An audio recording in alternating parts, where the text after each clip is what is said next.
Welcome to Karthika channel. இன்றைக்கி நம்ம பார்க்கக்கூடிய easy and simple lunch box recipe புதினா சாதம். ரொம்ப டேஸ்டான அருமையான சாதம். வாங்க எப்படி செய்யலான்னு பார்க்கலாம். புதினா சாதம் செய்ய தேவையான இன்க்ரீடியன்ட்ஸ் என்னென்னு பார்க்கலாம் வாங்க.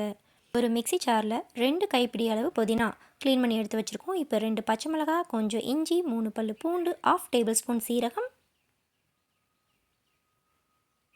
க்ளீன் பண்ணி வச்சுருக்கக்கூடிய புதினா எல்லாத்தையும் நல்லா சேர்த்து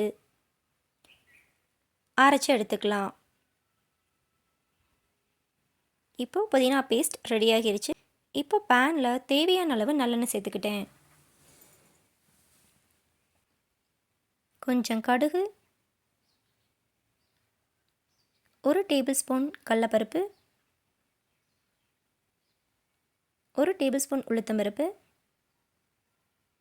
தேவைக்கேற்ப முந்திரி எல்லாத்தையும் சேர்த்து நல்லா வதக்கி விடுங்க.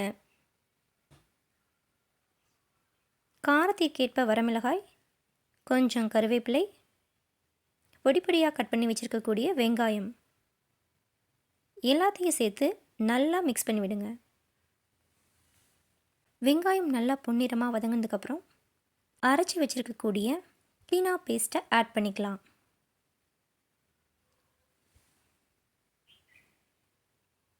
எல்லாத்தையும் சேர்த்து நல்லா கலந்து விடுங்க.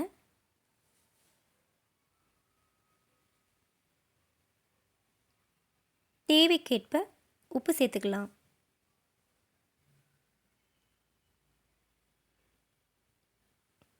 கொஞ்சம் எல்லாத்தையும் நல்லா கலந்து விடுங்க. புதினா சாதம் ரொம்ப டேஸ்ட்டாக வாசமாக இருக்குங்க. உங்களுடைய செரிமான சக்தியை அதிகரிக்கும். எண்ணெய் மேலே திரண்டு வர அளவுக்கு நல்லா வதங்கிருச்சு. பச்சை வாசனை போக வதக்கி எடுத்துக்கிட்டோம். இப்போது 1 கப் சாதம் நான் எடுத்திருக்கேன்.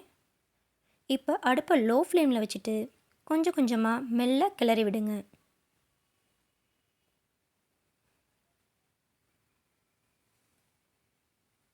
குழந்தைங்க சட்னியை அரைச்சி கொடுத்தா சாப்பிட மாட்டாங்க. இப்படி சாதமாக செஞ்சு கொடுங்க, நல்லா விரும்பி சாப்பிடுவாங்க. இப்போது டேஸ்டான ஹெல்த்தியான புதினா சாதம் ரெடி. மறக்காமல் உங்கள் வீட்டில் நீங்களும் ட்ரை பண்ணி பாருங்கள். மறக்காமல் லைக் பண்ணுங்கள், ஷேர் பண்ணுங்கள், சப்ஸ்கிரைப் பண்ணுங்கள். தேங்க்ஸ் ஃபார் வாட்சிங் கார்த்திகா சேனல்.